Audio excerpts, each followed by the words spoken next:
Dialogue with monk के अंतर्गत आज हम सुखी परिवार के टिप्स के विषय में चर्चा करने जा रहे हैं। सबसे पहले मैं चाहूँगा एक गीत जिसे कुछ वर्षों पूर्व मैंने लिखा था परिवार के विषय में कि परिवार कैसा होना चाहिए। परिवार वह होना चाहिए जहाँ सब लोग हिलमिल करके आपस में प्रेम से रहें। तो वह गीत सुनने के बाद फिर हम इस विषय पर आगे चर्चा को कंटिन्यू करेंगे। हिलमिल करके बड़े प्रेम से रहना ही परिवार है। परिवार किसे कहते हैं? व्यक्ति जब अकेला जीता है तो वो एक इकाई होती है, और जब कुछ व्यक्ति आपस में मिलकर के साथ में रहते हैं तो वो परिवार कहलाता है। और अनेक परिवारों के समूह को हम समाज के नाम से जानते हैं। यदि व्यक्ति अकेला जीता है तो उसके सामने बड़ी समस्या होती है कि मान लो बीमार पड़ जाए तो पूछने वाला कौन, मन में कोई बात है तो किससे कहे, शाम को आए तो कहाँ आए। तो व्यक्ति को अपेक्षा हुई कि एक परिवार की जो उसे आश्वास दे सके, विश्वास दे सके, उसके मन में ये एक कॉन्फिडेंस हो कि कम से कम कुछ लोग तो ऐसे हैं, कुछ व्यक्ति ऐसे हैं जो हर समय मेरे साथ खड़े हैं। उसे हम कहते हैं परिवार। परिवार वह है जहां परस्पर में एक स्नेह का धागा जुड़ा हुआ होता है। जैसे तिनके तिनके अलग पड़े होते हैं तो वे कचरा कहलाते हैं, और वही सारे तिनके जब एक धागे में बंध कर के एक साथ काम करते हैं तो वो कचरा को दूर करने लग जाते हैं। तो व्यक्ति अकेला कुछ नहीं कर पाता। यदि व्यक्तियों का समूह जब स्नेह के धागे से बंध जाता है तो वो एक परिवार बनता है और उपयोगी बनता है। सुखी परिवार के टिप्स की चर्चा मैं करने जा रहा हूं और आप लोग सुन रहे हैं। आश्चर्य की बात यह है कि सुखी परिवार का टिप्स आपको वो बताने जा रहे हैं जिन्होंने अपना परिवार छोड़ दिया। जो परिवार के साथ नहीं रहते वो आपको बताएंगे कि परिवार के साथ कैसे रहना चाहिए। ये तो उल्टी गंगा हो गई। जो परिवार के साथ रहते हैं वो अच्छे से बता सकते हैं, पर ऐसा नहीं है बंधुओं। हम लोगों ने एक छोटा सा परिवार छोड़ा है और बहुत बड़े परिवार में आ गए। साधु बनने के बाद तो पूरा वसुधैव कुटुंबकम, पूरा संसार हमारा परिवार है। मुझे पूछते थे बचपन में कि कितने भाई बहन हो, तो कहता था कि 2 भाई 6 बहन। अब पूछते हैं कि कितने भाई बहन हो, तो हम तो 700 से ज्यादा हैं। तो जहां इतना बड़ा परिवार सब साथ में रहता हो तो वही व्यक्ति आपको बता सकता है कि परिवार में कैसे रहना चाहिए। परिवार में आप लोग रहते हैं तो आपका तो आपस में कोई रिश्ता है, कोई का खून का नाता है, किसी का कुछ है। यहाँ हम जो परिवार में रहते हैं उसमें कोई आसाम से है तो कोई बंगाल से, कोई तमिलनाडु से है तो कोई केरल से। उस स्थिति में कोई गुजरात से, कोई हिंदी, कोई मारवाड़ी, कोई गुजराती, विभिन्न भाषा, विभिन्न परिवेश, विभिन्न संस्कृति, और 90 साल से लेकर के 9 साल तक के सब साथ रहते हैं। तो एक इतने बड़े परिवार में यदि साथ रहते हैं तो उसके पीछे भी कुछ ना कुछ फार्मूला तो होंगे कि वे आराम से रहते हैं। तो उन्हीं फार्मूलाओं की चर्चा मैं आप लोगों के साथ करना चाहूंगा कि वे टिप्स कि परिवार में कैसे रहा जाए आपके उपयोगी हो सकते हैं। किसी भी परिवार की जो मूलभूत एक चीज होती है वह होती है अपनत्व। एक अपनत्व का धागा एक ऐसा होता है जो पूरे परिवार को बांध करके रखता है। यदि आपस में स्नेह नहीं हो, अपनत्व नहीं हो, तो परिवार को बिखरने में समय नहीं लगता। जहां पे स्नेह का धागा मजबूत होगा, हम एक दूसरे के विषय में कुछ सोचेंगे, एक दूसरे को सहन करेंगे अपना समझ करके, तो परिवार कभी नहीं छूटता। पूज्य गुरुदेव एक कहानी सुनाया करते थे। एक नवयुवक कबीर जी के पास पहुंचा, पहुंच करके कहा कि कबीर जी मुझे एक बात बताओ कि मैं परिवार बसाऊं या नहीं बसाऊं, मुझे क्या करना चाहिए। तो कबीर जी ने कहा एक काम करो, रुको। आपने बैठते हैं, बात करते हैं, और अपनी पत्नी को आवाज लगा के कहा कि अंधेरा बहुत है, लालटेन ले आओ, दिया जगा दो। युवक ने सोचा ये कबीर जी भी अजीब आदमी है, दोपहर का समय है, इतना लाइट है, प्रकाश है, बाहर बैठे हैं, फिर भी कह रहे हैं कि दिया जगा दो, लालटेन जगा दो। उनकी पत्नी उठी, उठ करके एक लालटेन दिया लेकर के आ गई। थोड़ी देर बाद में कहा कि दूध ला दो, मेहमान आया है। 2 गिलास दूध लेके आए, दूध पिलाया तो दूध में चीनी की जगह नमक डला हुआ था। कबीर जी ने कहा दूध कितना स्वादिष्ट है, ऐसा दूध तो आज पहली बार ही पिया है, मजा आ गया दूध पीने में। युवक ने देखा कि मैं गलत जगह आ गया, जिसको पूछने आया उसका तो खुद का दिमाग खराब है। दिन उजाले में तो कहते हैं कि लाइट जगा दो, दिया जगा दो, और दूध में नमक डला है, कोई भी आदमी बता सकता है, तो कहते हैं कि दूध बड़ा स्वादिष्ट है। उसने कहा महाशय, हाथ जोड़ा, राम राम, मैं तो चला। कबीर ने कहा क्या हुआ भाई, उत्तर? बोला उत्तर क्या, आप तो अपने आप में एक पहेली हो। कबीर जी ने कहा मैं तो तुम्हें उत्तर ही दे रहा हूं। यदि तुम्हारे एक दूसरे के भीतर में सहन करने की क्षमता हो तो शादी करना, परिवार बसाना। मेरी हरकत सहे सहज वह, मैं भी उसकी क्यों न सहूं, साथी रूप निभाना है तो सहिष्णुता के साथ रहूं। किसी भी परिवार का मूल मंत्र होता है सहिष्णुता। सहन करना सीखेंगे तो परिवार चलता है, क्योंकि परिवार में हर व्यक्ति अलग तरीके का होता है, उसकी अपनी पर्सनालिटी है, अपनी आदतें हैं, किसी की अलग है, किसी की अलग है। उन सबको सहन करना साथ में रहने के लिए बहुत ही आवश्यक तत्व है। यदि सहिष्णुता नहीं है तो कोई भी आदमी साथ रह नहीं सकता। सहिष्णुता के बाद दूसरी चीज जो बहुत जरूरी है वह है स्वार्थ से ऊपर उठना।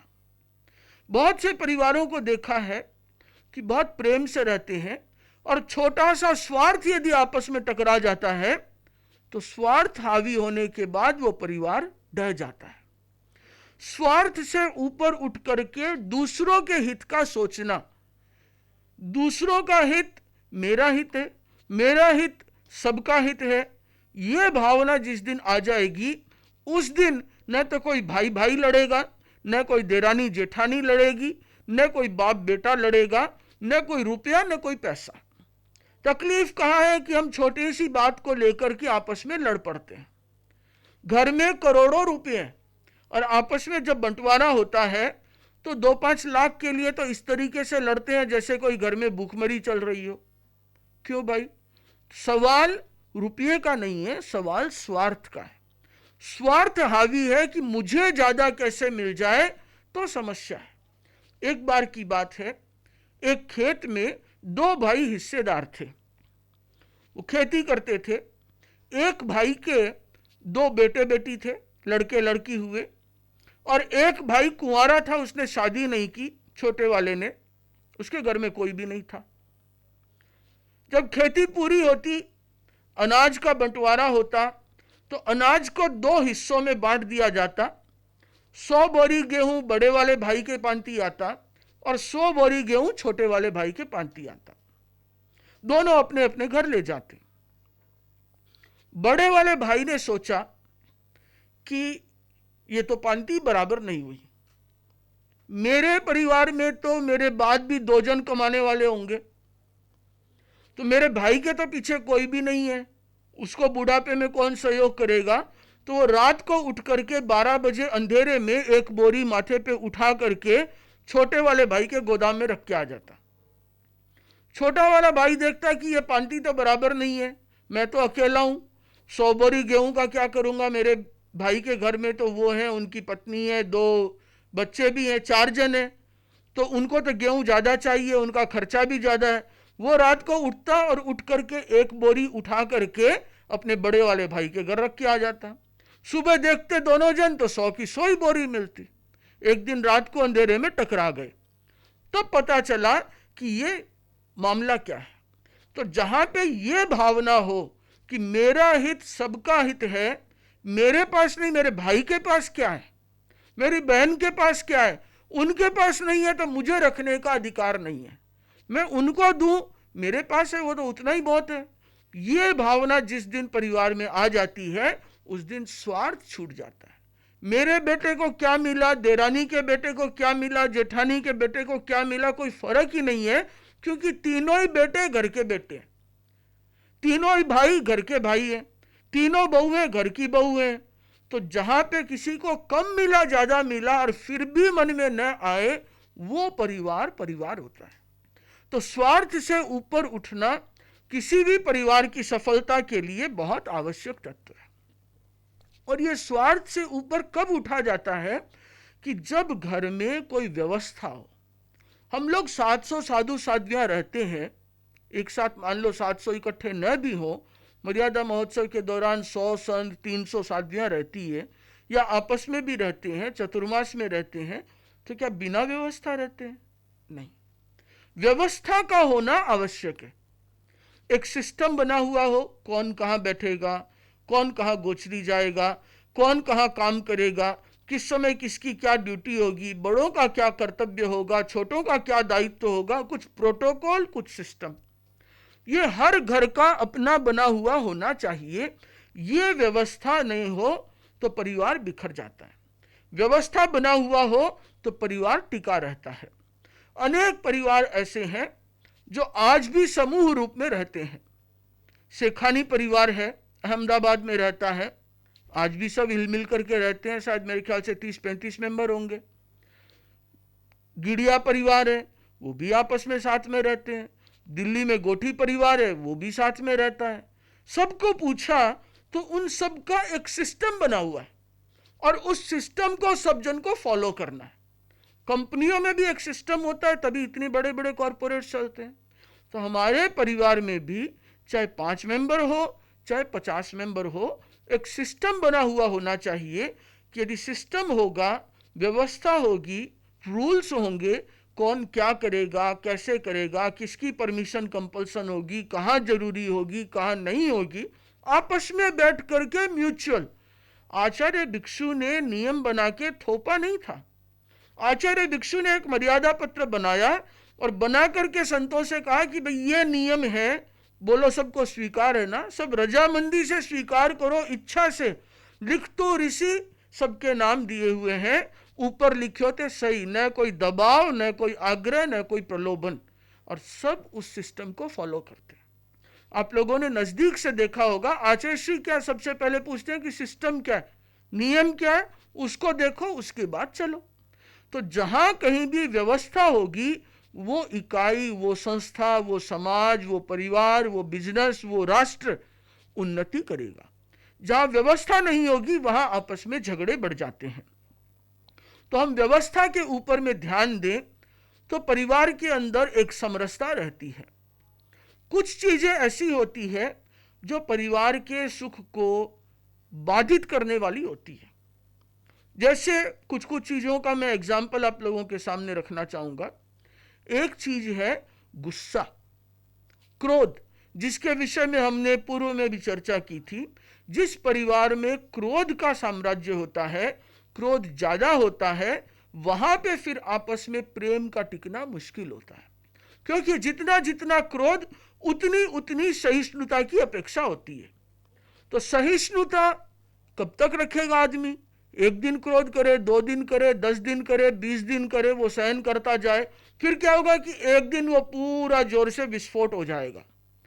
दोनों जन क्रोधित हो गए तो परिवार बिखर जाएगा।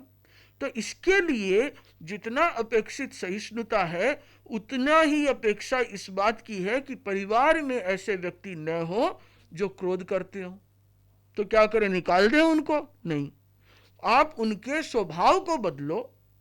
पहला कि उसको मौका ही मत दो कि उसको गुस्सा आए, और जो गुस्सा करने वाला है वो खुद को परिवर्तन करे, कुछ टिप्स को अपनाए, कुछ ध्यान का प्रयोग करे कि परिवार में कभी भी तू मैं की स्थिति ना आए। यदि क्रोध निकल गया तो परिवार शांत हो जाएगा। गुस्सा आ भी गया, यदि कोई एक व्यक्ति को आया तो बाकी सब जन चुप, कोई बोलेगा नहीं, जो बोलना है बोल लेने दो, उसके भीतर का कचरा है, कचरा निकल जाने दो। हम क्या चाहते हैं कि हमारे परिवार के एक सदस्य के भीतर की गंदगी निकल जाए, अच्छा है। आप यदि सामने से वापस निकालने लग जाओगे तो ढेर लग जाएगा। इसलिए सामने वाले सब मौन हो जाएं, उसने निकाल दिया, उसके बाद बात खत्म। फिर रियलाइज होना चाहिए कि जिसने भी गुस्सा किया है, जिसने भी कुछ कटु बोला है, जिसने अप्रिय व्यवहार किया है, तो खमत खामना आवश्यक है। हमारे साधु संस्था में नियम है कि यदि कोई दो साधु के बीच में कि दो साधु के बीच में परस्पर में कलह हो जाए, तो जब तक खमत खामना नहीं करे तब तक वो मुंह में पानी भी नहीं डाल सकता। पक्षी के दिन खमत खामना है, नहीं करे तो अगले दिन तब तक पानी नहीं ले सकता जब तक कि वो सामने वाले से सबसे खमत खामना नहीं कर ले। तो इसलिए प्रत्येक परिवार में ये एक सिस्टम होना चाहिए कि जैसे हम लोग पक्की पक्की खमत खामना करते हैं, तो कोई एक दिन फिक्स कर लिया जाए, सैटरडे, संडे या कोई भी तिथि, उस दिन परिवार के सब लोग एक दूसरे से खमत खामना करेंगे ही। तो कम से कम किसी का कुछ झगड़ा हो भी गया, साथ रहेंगे तो बर्तन बजे बिना नहीं रहेगा। बर्तन साथ रहेंगे तो आवाज तो होगी, बट कम से कम आपस में यदि खमत खामना का व्यवहार हो जाए तो वो दुराव मिटता जाता है। खमत खामना मन से होना चाहिए। केवल शब्दों में खमत खामना बोल दिया और भीतर में कोई भाव ही नहीं है तो वो उतना प्रभावी नहीं होता।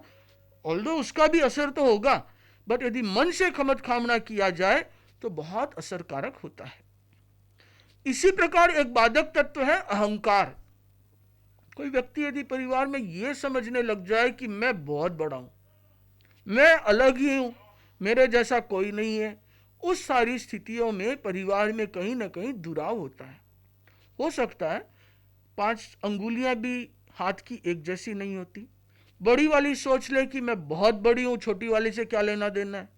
छोटी वाली सोच ले बड़ी वाली बड़ी है, मुझे क्या करना है भाई, वो बड़ी है तो वो काम करे ना, मेरे को क्या करना है, मैं रहता हूं एक साइड में।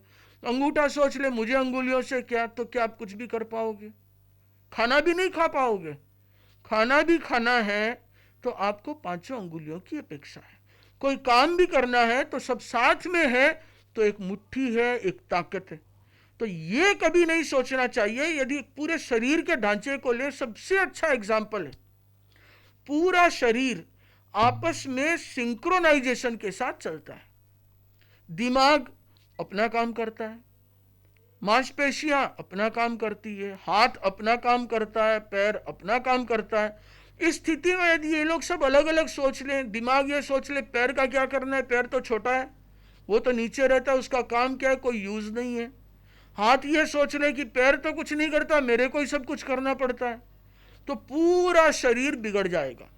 पूरा शरीर एक होके सोचता है, उसका मुखिया एक दिमाग, काम करने वाले, निर्देशों का पालन करने वाले सभी हाथ पांव, जिसको जो काम दे दिया गया वो उस काम को करता है। एक बार हम लोग आचार्य श्री महाश्रमण जी के साथ में बिहार स्कूल ऑफ योगा के प्रांगण में गए, तो वहाँ के सन्यासियों से पूछा कि वहाँ की व्यवस्था क्या है, क्योंकि हर सिस्टम को समझना चाहिए। तो उन सन्यासी ने कहा कि हमें इतने घंटे से इतना बजे तक 2 घंटा 1 घंटा जो भी कर्म योग करना है, उस समय में हर सन्यासी को अलग अलग काम दिया हुआ है। किसी सन्यासी को झाड़ू निकालने का काम है, किसी सन्यासी को ऑफिस में टाइप करने का काम है, किसी सन्यासी को रिसेप्शन पे देखने का काम है। इसका मतलब ये नहीं है कि झाड़ू निकालने वाला छोटा है और कंप्यूटर पे चलाने वाला बड़ा है, नहीं, काम तो वो भी हाथ से कर रहा है, ये भी हाथ का ही कर रहा है। तो सब सन्यासी एक जैसे हैं, और आज जो झाड़ू निकाल रहा है वो कल कंप्यूटर ऑपरेट करेगा, कल जो ऑफिस ऑपरेट कर रहा है वो झाड़ू निकालेगा। तो ये भी जरूरी नहीं है कि झाड़ू निकालने वाला कंप्यूटर जाने ही, तो उसको जरूरी नहीं हो झाड़ू ही निकाले, बट उस झाड़ू निकालने वाले की भी अपनी कीमत है। कंप्यूटर चलाने वाला ये सोचे कि मैं बड़ा हूं तो गलत है, ये उसकी बेवकूफ़ी है। मुझे अच्छी लगी ये चीज़ कि हर व्यक्ति अपना काम करता है। परिवार का एक सदस्य पैसा कमाता है, परिवार का एक सदस्य रसोई बनाता है, परिवार का एक सदस्य परिवार को संभाल के रखता है। तो छोटे बच्चे हैं वो सबका मन लगा के रखते हैं, भविष्य की आशाएं होती है। बड़े बुजुर्ग हैं वो आशीर्वाद रखते हैं, उन्होंने सब कुछ सिखाया होता है। सभी का अपना अपना एक दायित्व है, न कोई छोटा न कोई बड़ा। तो अपना अपना काम सब करते जाएंगे तो परिवार में एक समरसता रहेगी। ये अहंकार बाधा है कि मैं करता हूं तुम क्या करते हो, ये नहीं होना चाहिए, हम सब करते हैं। तीसरी बाधा है किसी भी परिवार के सामंजस्य की, सुखी परिवार की, वो है छलना प्रवंचना। यदि हम एक दूसरे के साथ धोखाधड़ी करते हैं, मिसबिहेव करते हैं, उसके विश्वास को तोड़ते हैं, बताते कुछ है करते कुछ है, तो कभी ना कभी वो चीज सामने आ जाती है और व्यक्ति के मन में वो शल्य बैठ जाता है कि नहीं, ये मेरे साथ में धोखा देता है। तो धोखा देता है तो परिवार टूट जाता है। चौथी बड़ी बाधा है परिवार के साथ में रहने की, वो है लोभ, लालच। मुझे ज्यादा मिल जाए, मेरे बेटे को अच्छा मिल जाए, मेरे उसकी अच्छा हो जाए, मकान किसके नाम होगा, संपत्ति किसके नाम होगी, फाइल किसके नाम बनेगा। इन्हीं सब चीजों में यदि उलझ जाएंगे तो स्वार्थ हावी हो जाएगा। यदि स्वार्थ हावी नहीं हो, जो कुछ उसका है वो मेरा है, मेरा है वो उसका है। एक परिवार हमने ऐसा भी देखा है कि जहां पे 4 बहुएं हैं और चारों बहुओं का गहने एक अलमारी में रहते हैं, जिसकी जो मर्जी आए पहन लो, जो साड़ी जिसको अच्छी लगे पहन लो, जो गहना अच्छा लगे वो पहन लो, सब सासू की अलमारी में पड़े। उनका आपस में कोई झगड़ा ही नहीं है, क्योंकि जो गहना है वो सबका है। नहीं होता है तो उसका हार अच्छा है, मेरा हार तो इतना अच्छा नहीं है, मैं पियर से ज्यादा पैसा लेके आई, मेरा हार बढ़िया होना चाहिए। वो छोटी वाली बोलती है, कभी बड़ी वाली बोलती है। तो आपस में यदि समरसता हो तो ये सारी स्थितियां नहीं होती। लोभ से हम ऊपर उठे। आप आए हो तो क्या अपने साथ में कुछ लेके आए थे, 25-50 करोड़ साथ में, या साथ में कोई एफडी लेके जाओगे, 2-4 गहने लेके जाओगे? न तो लेके आए और न लेके जाओगे। यही रहना है और जिनके साथ में रहना है उन्हीं से लड़ झगड़ के आपने एक अंगूठी ज्यादा भी ले ली तो कौन सा तीर मार लिया। उनसे लड़ झगड़ के एक फैक्ट्री ज्यादा रख ली तो क्या बड़ा काम कर लिया। आपका भाई दुखी है तो आप सुखी कैसे हो। जहां मेरे भीतर का ये स्वार्थ हट जाए तो वहां पे समरसता होती है। व्यवस्था हो तो ये स्वार्थ जल्दी से पैदा नहीं होता, और जहां कहीं व्यवस्था में कुछ कमी हो तो वहां हमें यह देखना चाहिए कि वो भी तो मेरा भाई है, वो भी तो मेरे परिवार का हिस्सा है, उसको ज्यादा कैसे मिले, हम एक बोरी उसके घर पे कैसे पहुंचा सके। ये भावना जिन परिवारों में होती है वे परिवार कभी बिखरते नहीं है। पांचवी चीज जो परिवार में समस्या पैदा करती है वो है आग्रह। हम किसी बात को पकड़ के बैठ जाते हैं कि ये ऐसे ही होगा। नाना मति नाना रुचि। आज किसी ने कह दिया कि परिवार में सब्जी क्या बनेगी, किसी ने कह दिया कि आज लौकी की सब्जी बननी चाहिए, दूसरे ने कह दिया कि नहीं लौकी की तो बहुत दिन हो गए, आज परवल बनेगा। मैंने कहा ना परवल बनेगा तो परवल बनेगा। ये मैंने कहा ईगो, ये क्या बात है भाई।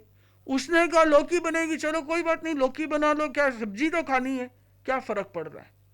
मैंने कह दिया ना ये बेड यहां नहीं लगेगा, ये मैंने कह दिया, ये ईगो है और ये मेरा आग्रह है। और 2 जन यदि आग्रह पे उतर जाते हैं तो फिर धीरे धीरे दूरियां बढ़ती है, क्योंकि होना तो कोई एक चीज है। टीवी पे क्या चलेगा इसको लेकर के भी झगड़ा हो जाता है। तो इन सब स्थितियों में यदि हम आग्रह नहीं रखें, अपने आग्रह से ऊपर हो। अभी आप पूछ लेंगे क्वेश्चन के समय कि हमेशा मैं ही कंप्रोमाइज क्यों करूं, सामने वाला तो मानता ही नहीं यार, मैं हमेशा आपकी बात मान के आग्रह को छोड़ दूं। रिजल्ट क्या है? दोनों का प्रेम। तो यदि हमें रिजल्ट देखना है तो यह सोचना चाहिए कि मैं ऐसा क्या करूं कि परिवार का प्रेम बना रहे। लौकी की सब्जी बने या न बने, परवल की सब्जी बने या न बने, कोई इंपॉर्टेंट बात नहीं है। इंपॉर्टेंट है कि परिवार में प्रेम बना रहे। प्रेम को बनाए रखने के लिए आग्रह से ऊपर उठना होता है। हमें अपनी भाषा के ऊपर में विवेक रखना चाहिए। जहां कहीं भी भाषा का विवेक नहीं होता तो वहां कभी कभी ऐसी परिस्थिति होती है कि व्यक्ति को कोई बात चुभ जाती है, इसने मुझे ऐसे कह दिया, और वो जो चुभी हुई बात होती है, किसी ने ताना मार दिया, ये सब भाषा का अविवेक है। गाली दे दी, ये भाषा का अविवेक है। कोई आरोप लगा दिया, ये भाषा का अविवेक है। सत्यम ब्रूयात प्रियम ब्रूयात, मैं तो हमेशा सच बोलता हूं, कोई को अच्छा लगे या बुरा लगे, गलत। सत्य भी वही बोलो जो प्रिय है। आगमकार ने कहा कि तहेव काणम काणेत्ती पंडगम पंडगेत्ती वा, चोरम चोरित्ती नो वह, कि चोर को भी चोर मत बोलो क्योंकि उसको अप्रिय लगता है। आप ये नहीं कह सकते कि तुम चोर हो।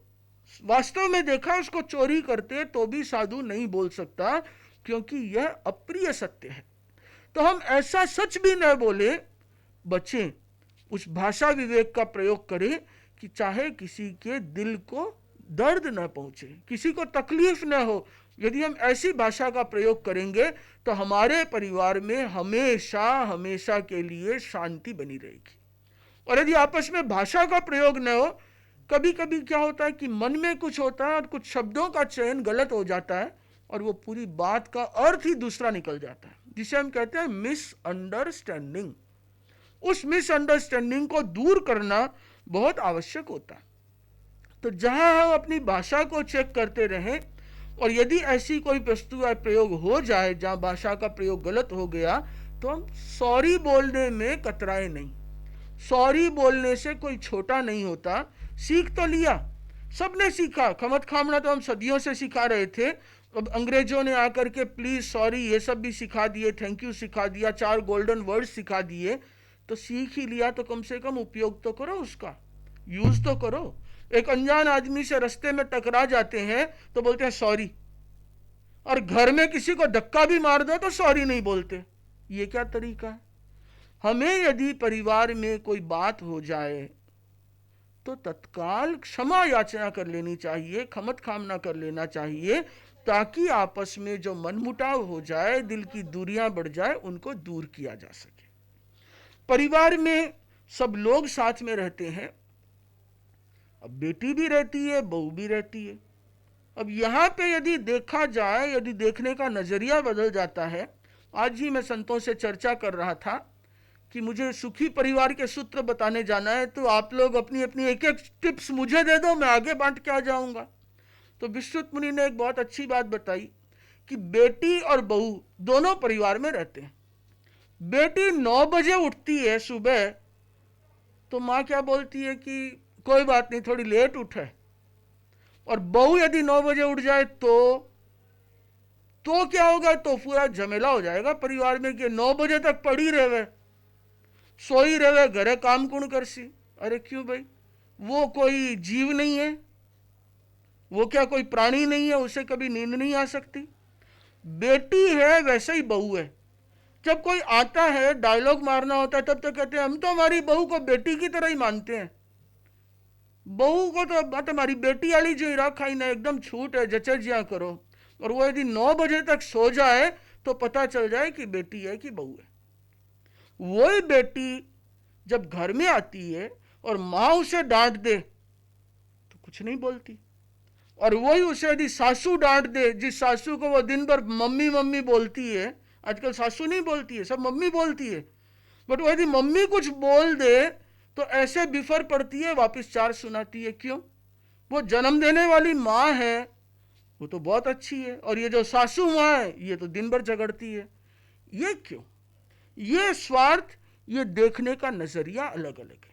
यदि हम बेटी को, बहू को बेटी और बहू की तरह माने, यदि हम सास को और अपनी माँ को माँ की तरह माने, रहना तो जिंदगी भर इनके साथ है, और जब इनको मम्मी बोलती हो तो अपनी माँ की तरह मानो ना।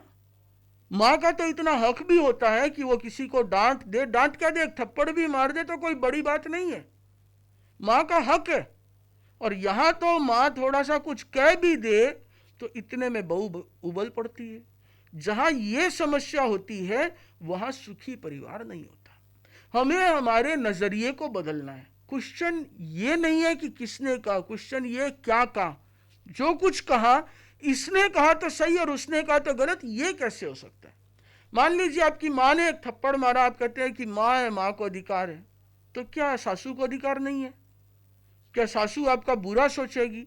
जब सासू अपने बेटी का अच्छा सोच सकती है तो बहू का क्यों नहीं सोच सकती? उसके मन में भी ये भाव होना चाहिए। तो ये भाव दोनों तरफ से चाहिए। एक तरफ से कोई भी प्रेम लंबे समय तक टिकता नहीं है। तो यदि दोनों तरफ से ये व्यवहार हो कि ये है वो मेरा है, अपनत्व है, तो अपनत्व होगा तो आपकी बहू भी बेटी से बड़ी होगी, अपनत्व होगा तो सासू भी माँ से ज़्यादा ध्यान रखेगी। और मैं यदि ध्यान रखूंगा, जो मेरे अग्रणी होते हैं ग्रुप लीडर, उनका मैं उतना ही केयर करता हूँ जितना मैं अपने माँ का, बाप का या गुरु का करता हूँ, क्योंकि वो मेरे हैं और वो भी मेरा उतना ही ध्यान रखते हो, मुझे डांटते भी हैं। मैं छोटा था तो मेरे ग्रुप लीडर आचार्य श्री महाश्रमण जी थे, गलती होती तो डांट भी पड़ती थी, खड़ा भी कर देते थे, उनको अधिकार है। यदि वो उस दिन खड़ा नहीं करते या नहीं डांटते तो मैं कैसे कुछ बनता। तो मेरे पास में जो छोटे संत हैं उनको मैं भी जरूरत पड़ने पर डांटता हूँ, उनको जरूरत होती है तो वहां दिन रात हम खड़े भी रहते हैं। मुझे बुखार हो गई तो आचार्य श्री मेरे पास 1 घंटा बैठे रहते थे कि भाई इनके ठीक नहीं है। तो ये आपस का प्रेम जब जिनका कोई संबंध नहीं है वहां भी रह सकता है, तो आप लोगों के परिवार में तो आप मेंबर ही कितने हो, 4 5, आजकल तो वो भी नहीं है, सब अलग अलग रहने वाले हो गए। तो क्या आपस में एक दूसरे का केयर नहीं कर सकते हो? यदि हम एक दूसरे का केयर करना सीख जाए, एक दूसरे को सहन करना सीख जाए, एक दूसरे का रेस्पेक्ट करना सीख जाए, तो बहुत सारी समस्याओं का समाधान हो जाता है। हम लोग साथ में रहते हैं तो कुछ नियम साधु संस्था के लिए बनाए गए हैं। जैसे कि एक नियम बताऊंगा, 2 नियम बताऊंगा, बहुत अच्छे हैं, आप लोगों को अपने परिवार में लागू करना चाहिए। उपशांत कलह की उदीरना नहीं करना। कोई भी व्यक्ति जो झगड़ा मिट गया, जो बात पुरानी हो गई, उसे नहीं उठा सकता। जो बात खत्म हो गई, जो पुरानी हो चुकी, उसे अपनी चर्चा में वापस नहीं कह सकता कि उस समय देख तुमने ऐसे किया था। यदि उपशांत कलह की उदीरना करता है तो वो साधु दोष का भागी है। कितना सुंदर सूत्र है। घर परिवार में क्या होता है, झगड़ा तो होता है आज, और झगड़ा हम करते कब है कि बेटी की शादी में तुमने मेरे साथ ऐसे किया था। अरे जी, बेटी की शादी को 6 साल हो गए, उस बात को आज तक रगड़ते रहे हो। मेरे जब छोटी थी तब से ही मेरे साथ ऐसे हो रहा है, तो भूल जाओ उन बातों को, आज की घड़ी में क्या बात है उसी पे बात करें ना, तो बात बहुत छोटी हो जाती है। और यदि हम पुराना हिसाब किताब सारा निकालने लग जाएं तो समस्या इतनी बढ़ जाती है, एक दूसरे की गलतियां निकालते निकालते सारी समस्या बढ़ जाती है। तो इसलिए कभी भी उपशांत कलह की उदीरना परिवार में कोई नहीं कर सकता। और यदि भी कोई भी करे तो इमीडिएट, जिसको बोलते हैं ना कि फुटबॉल के मैच में वो रेड कार्ड येलो कार्ड दिखा देते हैं, उस तरीके से हो जाना चाहिए कि नहीं, पुरानी बात नहीं, आज की बात आज करो। इसी तरीके से जैसे खमत खामना किए बिना कोई पानी नहीं पी सकता, इस नियम को आप लोग परिवार में अपना सकते हैं। हम लोगों के यहाँ पे नियम है कि किसी दूसरे में दोष जान पड़े तो अन्यत्र प्रचार किए बिना स्वयं उसे या आचार्य को जताना। तो इसी प्रकार आप कर लो कि आपस की जो गॉसिप होती है इधर उधर की, वो बंद कर दो।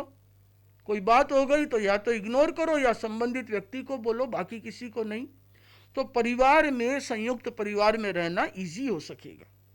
आचार्य श्री तुलसी फरमाया करते थे परिवारों को, और अनेक परिवार उसको अपनाते भी थे, कि सप्ताह में एक दिन परिवार की सामूहिक गोष्ठी होनी चाहिए, मीटिंग होना चाहिए, आपस में सीटिंग होना चाहिए। हम लोग आपस में सीटिंग भी करते हैं, आपस में साथ में बैठ के ईटिंग भी करते हैं, साथ में बैठ करके मीटिंग भी करते हैं।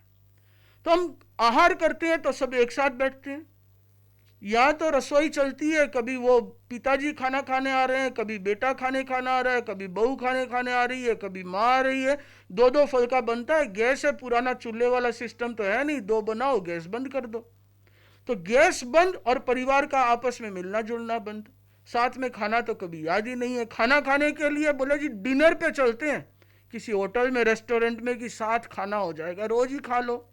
किसने मना किया आपको? हम लोग तीनों टाइम सब साथ में बैठ कर के आहार करते हैं। यदि परिवार साथ में बैठ कर के आहार करेगा, साथ में बैठ कर के आपस में विचार विमर्श करेगा, तो उनके भीतर में प्रेम बना रहेगा। कहीं कोई बात होगी तो वो निकल जाएगी। ऐसा नहीं हो कि जब सामूहिक मीटिंग हो तो पूरे सप्ताह भर का गुबार निकाल दिया और जो झगड़ा प्रेम होना था उसकी जगह और झगड़ा बढ़ा दिया। वो नहीं होना चाहिए। साथ में बैठ करके धर्म चर्चा करें। गुरुदेव फरमाते थे कि शाम को सब परिवार वाले एक समय में बैठ करके अरहत वंदना करें। जैसे हम लोग छोटे थे तो हर रविवार को सब परिवार वाले साथ में बैठ करके सामायिक करते थे, तो अभी शनिवार की सामायिक आचार्य श्री फरमाते हैं पूरा परिवार इकट्ठा हो, एक साथ सामायिक करे, आपस में चर्चा करे, उसके बाद में कोई दिन फिक्स हो जिस दिन गोष्ठी करे, तो आपस में घर का प्रेम बना रहेगा, प्यार बना रहेगा। घर का प्यार बना रहे इसके लिए कम्युनिकेशन का होना बहुत आवश्यक है। आप लोग यदि नहीं मिल सकते हो तो और कुछ नहीं, आजकल तो जूम के ऊपर मिल जाओ भाई, कम से कम मिल बैठ के बात तो करो। व्हाट्सएप पे भी ग्रुप कॉल में 8 जन होने लग गए हैं। यदि आपस में मिल बैठ के बात ही नहीं कर सके तो एक मकान में रहना तो ऐसा ही हो जाएगा कि जैसे एक होटल के 7 कमरे में अलग अलग रहते हैं। घर में आते हैं अपने रूम में घुस जाते हैं, घर में आए बाहर आया खाना खाया अपने रूम में घुसे गेट बंद, न मुझे किसी से लेना न किसी दूसरे को मुझसे लेना देना, हम मस्त हमारे परिवार वाले मस्त। तो ऐसी स्थिति अच्छी नहीं है। अच्छा ये हो कि जब घर में आए तो कुछ समय फैमिली के लिए पॉजिटिव टाइम होना चाहिए। फैमिली टाइम जिसे कहते हैं कि जहां आप अपने परिवार के साथ में कुछ वक्त दे सकें, आपस में अपनी घटनाओं के ऊपर में विचार विमर्श कर सकें, सामूहिक रूप से कुछ काम कर सकें, तो वह परिवार एक सुखी परिवार होता है जहां कम्युनिकेशन हो। वह परिवार एक सुखी परिवार होता है जहां आपस में एक दूसरे को सहन करने की क्षमता हो। वह परिवार सुखी परिवार होता है जहां पे व्यवस्था हो। वह परिवार सुखी परिवार होता है जहां पे क्रोध, अहंकार, माया, लोभ, आग्रह हावी नहीं हो। वह परिवार सुखी परिवार होता है जहां स्वार्थ से ऊपर उठ करके हम एक दूसरे के कल्याण के विषय में सोचते हैं। बहुत सारे टिप्स हो सकते हैं और भी सुखी परिवार के, पर समय की अपनी सीमा है, इसलिए इस विषय को तो हम यहीं पूरा करेंगे। अगले 2 सप्ताह में मेरी इच्छा है कि जैसा कि कुछ लोगों का आग्रह भी था कि बच्चों के साथ कैसे व्यवहार किया जाए, बच्चों को कैसे संस्कार दिया जाए, उनकी परवरिश कैसे की जाए कि वे बच्चे अच्छे बने, उनका जीवन संस्कारी बने, माँ बाप का और बच्चों का संबंध कैसे हो, इसके विषय में चर्चा करें। तो संभवतः अगले रविवार को जब मिलना होगा तो उस समय हम इस विषय पे चर्चा कर सकेंगे। ओम अरहम।